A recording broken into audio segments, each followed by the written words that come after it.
تمام stake holders, private stake holders کو ساتھ ملایا جائے، تمام اپوزیشن پارٹیز کو ساتھ ملایا جائے اور پھر ایک حکمت عملی وضع کی جائے کہ شعبہ تعلیم جو ہے ہمارے یہاں مضبوط ہو؟ بالکل ہونا چاہیے. مطلب کون نہیں چاہے گا کہ اس کا بچہ جو ہے وہ اچھی تعلیم حاصل کرے؟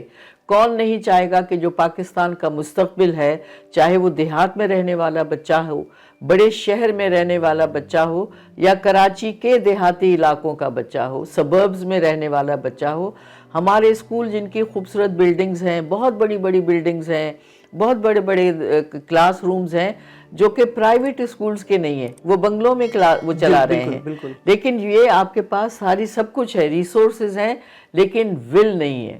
آپ کے پاس وہ بات نہیں ہے کہ آپ کہنا کیا چاہتے ہیں، کرنا کیا چاہتے ہیں.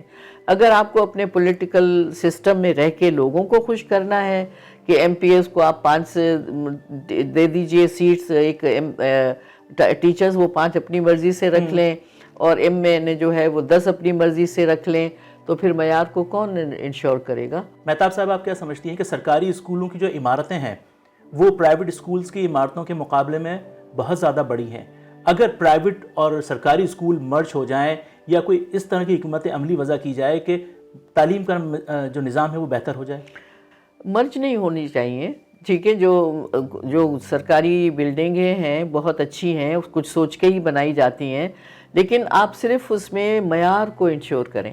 آپ ٹیچرز کو انشور کیجئے کہ ٹیچر جو ہے وہ اس کا وہ معیار ہے، اس کا ڈیڈیکیشن ہے.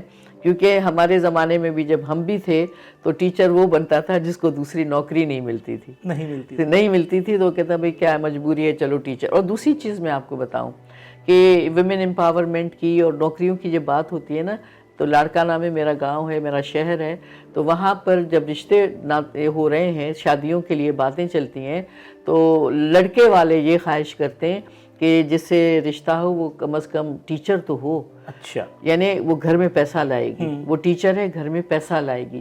مرد کو نہیں نوکری مل رہی یا کچھ ہو رہا ہے، یا مردوں کو نوکری مل رہی ہے تو وہ کسی اور کو اپنی جگہ پہ رکھ کے وہ کہیں اور کچھ کر رہے ہوتے ہیں. تو اس کو کون انشور کرے گا؟ اس میں آپ کو حکومت کی ایک پکی ایک یہ چاہیے، رٹ چاہیے حکومت کی کہ بھئی اور چیزوں میں تو ہم کچھ کر سکتے ہیں، لیکن ہمیں کوئی بھی تعلیم کے سلسلے میں، ہیلتھ کے سلسلے میں کمپرومائز نہیں کرنا، پولیس کے سلسلے میں، امن و امان کی صورت میں کمپرومائز نہیں کرنا ہے. یہ جب تک حکومت نہیں سوچتی، اور اسٹیک ہولڈرز جو آپ کہہ رہے ہیں کہ دوسری پارٹیوں کے لوگ ہیں ان کو بھی اپنے ساتھ ملائیں. بچہ سب کا ہوتا ہے، بالکل سب کے بچے ہوتے ہیں، ہمارے بچے ہوتے ہیں. میں سیکریٹری ایجوکیشن رہی، میں نے اپنے بچے کو نہیں بھیجا سرکاری اسکول. مجھے پتا تھا، مجھے شرمندگی ہوتی تھی، لیکن میں کیسے بھیجتی. لیکن آج میں نے یہ کہا تھا، ایک دفعہ پرائم منسٹر تھے یوسف رضا گیلانی، انہوں نے میٹنگز بلائی تھی. میں نے اس میں ان کو کہا تھا کہ آج اگر آپ یہ آرڈر کر دیں کہ تمام سرکاری ملازمین کے بچے سرکاری اسکول میں پڑھیں گے تو آپ دیکھ لیجئے کہ تعلیم کا معیار کیا ہو جائے گا. تو یہ چیزیں یوں ہیں کہ اس کے بعد اگر میرا بچہ ہے وہ کہتا ہے امی بینچ ٹوٹا ہوا تھا اور پنکھا نہیں چل رہا تھا، پانی صحیح نہیں تھا، تو فوراً ہی میں چیخوں گی. مجھے اپنے بچے کا مستقبل، اس کا کمفرٹ وہ زیادہ عزیز ہوگا نا. تو میں کہوں گی کہ بھئی آپ اس کو ٹھیک کرو، بینچیں بننی چاہیے اور پانی صاف ہونا چاہیے. کولر کیوں نہیں ہے، پنکھا کیوں نہیں چل رہا ہے؟ کیونکہ پھر کہ ہمارے اپنے بچے ادھر ہیں، دوسرے کے بچے ہیں وہ کیا کر رہے ہیں، پڑھ رہے ہیں، کوئی دلچسپی نہیں ہے. کوئی دلچسپی نہیں. ٹھیک ہے. اچھا مہتاب صاحبہ، بچیوں کی تعلیم کے حوالے سے ہمارے ہاں یہ ہونا چاہیے کہ بچیوں کو تعلیم لازمی قرار دی جائے، چاہے وہ دیہی علاقوں کی بچیاں ہوں یا شہری علاقوں کی، کیونکہ ایک پڑھی لکھی ماں ہی مضبوط اور بہترین معاشرہ تشکیل دے سکتی ہے. اس میں تو کوئی دو رائے نہیں ہے. ایک پڑھی لکھی عورت آپ یہ دیکھیے کہ وہ کچھ کر لے گی، اس کے بچوں کے پیر ننگے نہیں ہوں گے. وہ کچھ کر لے گی لیکن اس کا بچہ اسکول ضرور جائے گا. اس کا میاں چاہے اس میں دلچسپی لے یا نہ لے، لیکن پڑھی لکھی عورت اپنے بچے کو جاہل نہیں رکھے گی. اور عورت جب کماتی ہے، جب اس کے پاس تعلیم ہے، بے شک آپ نوکری نہ کرو، لیکن ہم یہ دیکھ رہے ہیں کہ انسان کی زندگی میں اتنی اتار چڑھاؤ آتے ہیں، اور خاص طور پہ عورتوں کو اتنا بھگتنا پڑتا ہے. کبھی رشتے نہیں چلتے، کبھی کوئی کسی کا انتقال ہو جاتا ہے، بچے سارے اس عورت کی گود میں ہوتے ہیں.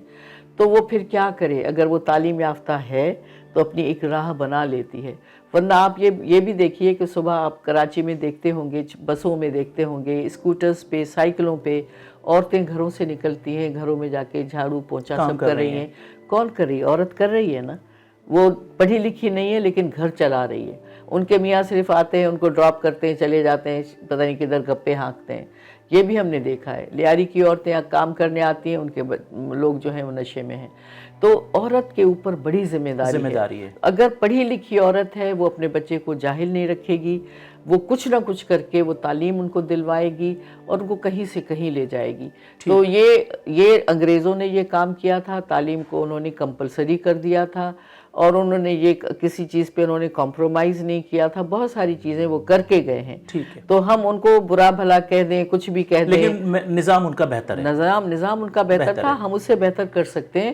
صرف یہ ہے کہ ہم جو پولیٹیکل ہماری جو ڈائیورژنز ہوتی ہیں اس میں سے ہم نکل آئیں اور سیاست میں ان چیزوں کو جو ہمارے مستقبل کے لیے بہت ضروری ہے ان کو نہ گھسیٹیں. ٹھیک ہے مہتاب صاحب، آپ نے سیاست کی بات کی تو سیاست ہمارے شعبہ تعلیم پر اثر انداز ہو رہی ہے؟ بہت زیادہ. وہ اس لیے کہ آپ کا جو افسر ہے وہ کسی کی سفارش سے آتا ہے. وہ افسر کیا کرتا ہے، اس میں وہ اہلیت ہے یا نہیں ہے. لیکن جو ٹیچر پڑھانے آتا ہے پہلے اس کی تو اہلیت کو آپ طے کر لینا کہ وہ پڑھا بھی سکتا ہے. اب آپ کے بورڈز دیکھ لیجئے، آپ کی کاپی کر کے تو وہ پاس ہوتے ہیں. آپ انٹرمیڈیٹ ہے، میٹرک ہے، آپ کی ریکوائرمنٹ کیا ہے کہ ٹیچر کی انٹرمیڈیٹ چاہیے، فلاں ٹریننگ چاہیے یا فلاں چاہیے. اگر یہ چیزیں آپ سفارشوں پہ لیں گے اور کاپی کرنے والے لوگوں کو لیں گے تو وہ بچے کو کیا، جو میرا دل جان کا ٹکڑا ہے، وہ میرا مستقبل ہے اس ملک کا، تو وہ آپ کو کیا بنا کے دے گا؟ وہ اس بچے کو کیا سکھائے گا؟ ٹھیک. اساتذہ کی تربیت کتنا کاؤنٹ کرتی ہے؟ بہت زیادہ، بہت زیادہ. کیپیسٹی بلڈنگ بہت ضروری ہے. ان کی تربیت بہت کاؤنٹ کرتی ہے. اسی لیے ہی ان کے انٹر کے بعد بھی ٹریننگز ہوتی رہی ہیں، بی ایڈ بھی ہوتا رہا ہے.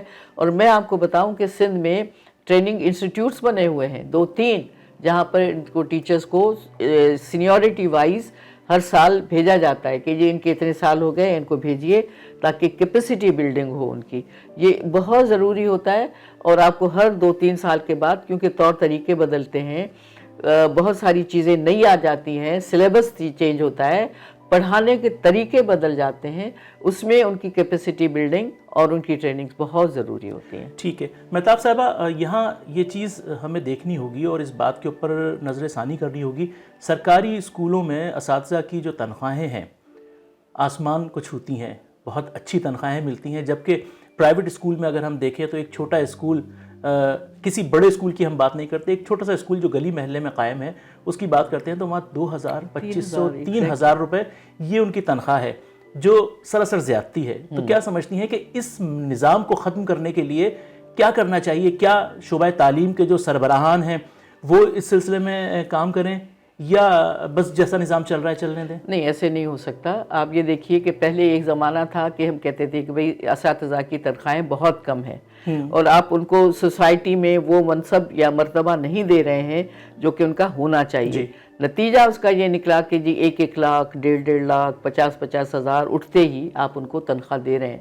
اور یہاں جو پرائیویٹ اسکولز ہیں وہ اس کا فائدہ اٹھا رہے ہیں، کیونکہ ان کو مفت میں ٹیچرز ایسے مل جاتے ہیں کہ ان کو نوکریاں وہاں نہیں مل رہی ہیں، تو وہ مجبور ہوتے ہیں کہ سرو کریں. خاص طور پر لڑکیاں کہ بھئی انہوں نے بی اے کر لیا، ایم اے کر لیا، نوکری نہیں مل رہی ہے، 10-10 سال آپ کی جو ہے وہ اشتہار ہی نہیں آتا، نوکریوں کی جگہیں خالی رہتی ہیں، تو وہ اس کو ایکسپلائٹ کرتے ہیں.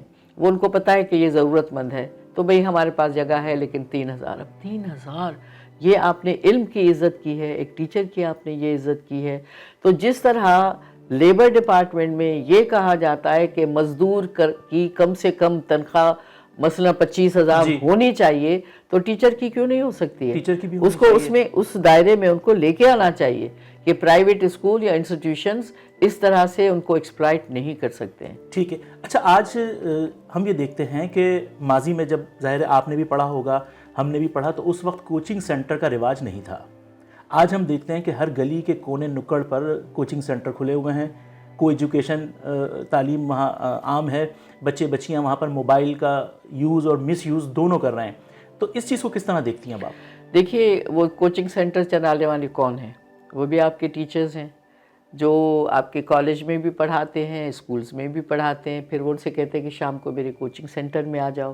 تو جس بچے کو پاس ہونا ہے وہ لازمی جائے گا. وہ لازمی جائے گا. اور یہ ایک پورے کا پورا میں اس کو مافیا تو نہیں بولوں گی، لیکن ایک کنیکشن ہے ان تمام لوگوں کا، اسکول سے لے کے وہ کوچنگ سینٹرز، اور سے لے کے پھر بورڈز اور بورڈ میں کام کرنے والے لوگ. آپ یہ دیکھیے کہ جب ایگزامس ہوتے ہیں تو ٹیلی ویژن کے لوگ کیمرہ لے کے چلے جاتے ہیں، وہ دکھاتے ہیں کہ یہ کاپی کر رہا ہے اور یہ کر رہا ہے. آپ یہ دیکھیے کہ مثلا میری میٹنگ اگر گورنر ہاؤس میں ہے تو ہم سے کہا جاتا ہے اپنا سیل فون یہاں چھوڑ کے جائیے. بالکل. بچوں سے وہ نہیں لے سکتے ہیں سیل فون. وہاں تو بہت آسان ہے. میں وہی کہہ رہی ہوں نا کہ اس کا مطلب کیا ہے، ہم سب اس میں شامل ہیں، ملوث ہیں ہم ان سب. کے ٹیچرز شامل ہیں، ان کے ماں باپ شامل ہیں. تو یہ آپ کی یہ صورتحال ہے. اس صورتحال میں ہمیں بہت ہی سخت قسم کے فیصلے کرنے پڑیں گے، اور مستقبل میں دیکھنا پڑے گا کہ ہم کہاں اپنے آپ کو لے کے جانا چاہ رہے ہیں، اور ہم کس طرح سے ان اداروں میں جہاں پر یہ ایگزامینیشن سسٹم ہے یا ٹیچرز پڑھانے والے ہیں ان کو ہم کیسے کنٹرول کر سکتے ہیں. ٹھیک ہے. اچھا مہتاب صاحبہ، یہاں تو یہ بات بھی سامنے آتی ہے کہ اسکول آپ کے باڑے بنے ہوئے ہیں، گائیں بھینسیں اور گھوڑوں کے کام آ رہے ہیں، استبل بنے ہوئے ہیں. ہوتا یہ ہے کہ دیکھیے اسکول کہاں بننا چاہیے اس کے بھی ایک پیرامیٹرز ہیں. آپ پی این ڈی میں جائیے، وہ آپ کو بتائیں گے اتنی پاپولیشن کے لیے پرائمری اسکول، اور اس کے بعد سیکنڈری اسکول اور کالج کتنے، اس طرح سے ہوتا ہے. لیکن یہاں پر آپ کے جو الیکٹیبلز ہیں وہ کہیں گے کہ جی جو اسکیمز دی جاتی ہیں، مجھے اسکول چاہیے، مجھے یہ چیز چاہیے، چاہے وہاں اسکول کی ضرورت ہے یا نہیں ہے. وہ زمین پہ ایک اسکول بن جاتا ہے تو وہ ان کی اوتاق کے طور پر یا جانوروں کے باڑے کے طور پر، یا بنے بنائے اسکول ورکبل نہیں ہے، فنکشنل نہیں ہے، وہاں پر بھی اسی طرح یہ جانور بندھے ہوئے ہوتے. تو جب سب کچھ دکھایا جا رہا ہے، سب کچھ بتایا جا رہا ہے، تو کتنے لوگوں پر آپ دیکھیے کہ کوئی قدم اٹھا، ان کی کوئی پوچھ گچھ ہوئی، ان کو کوئی سزا ملی، کیا ہوا. تو جب آپ اکاؤنٹیبلٹی کسی کی نہیں کرتے ہیں، کسی سے پوچھ ہی نہیں رہے ہیں، تو یہ دنیا کا کاروبار تو اسی طرح چلتا رہے گا نا. تو پھر ہم کس چیز کی بات کر رہے ہیں، کاہے کی تعلیم. سابق سیکٹری محترمہ مہتاب اکبر راشدی صاحبہ ہمارے ساتھ آج موجود ہیں. مہتاب صاحبہ، آج تعلیم کے عالمی دن پر کیا میسیج دینا چاہیں گی؟ جی میسیج تو میں یہی دوں گی کہ ہمیں اپنے بچوں کے مستقبل کو محفوظ بنانا ہے. تعلیم کے علاوہ آپ کی کوئی کہیں بھی آپ نہیں سمجھیں کہ زندگی میں کوئی ترقی ہو سکتی ہے، اور بچے ہمارا مستقبل ہیں، اور آپ اپنے بچے کو کسی جاہل کے حوالے کیسے کر سکتے ہیں. تو اس لیے حکومت کو، جس کے پاس اختیار ہے، جس کے پاس سب کچھ ہے، ریسورسز ہیں، اختیار ہیں، وہ اس مستقبل کو داؤ پہ نہ لگائے، اور یہ سوچ لے کہ سب کچھ کرنا ہے. اس میں ایجوکیشن والے تعلیم کے شعبے میں کوئی سیاست نہیں چلے گی، کوئی کمپرومائز نہیں ہوگا. بہت شکریہ مہتاب اکبر راشدی صاحبہ آپ کا کہ آپ نے وقت دیا اور تعلیم جیسے اہم موضوع پر گفتگو کی. بہت شکریہ آپ کا. بہت شکریہ آپ کے آنے کا، بہت شکریہ. ناظرین اکرام، تعلیم کا شعبہ ہمارے ہاں انتہائی اہم شعبہ ہے. اسی کے ساتھ اپنے میزبان شکیل الدین کو آج کے اس اسپیشل ایپیسوڈ سے اجازت دیجیے. آئندہ نئے مہمان اور نئے پروگرام کے ساتھ پھر حاضر ہوں گے. اللہ نگہبان.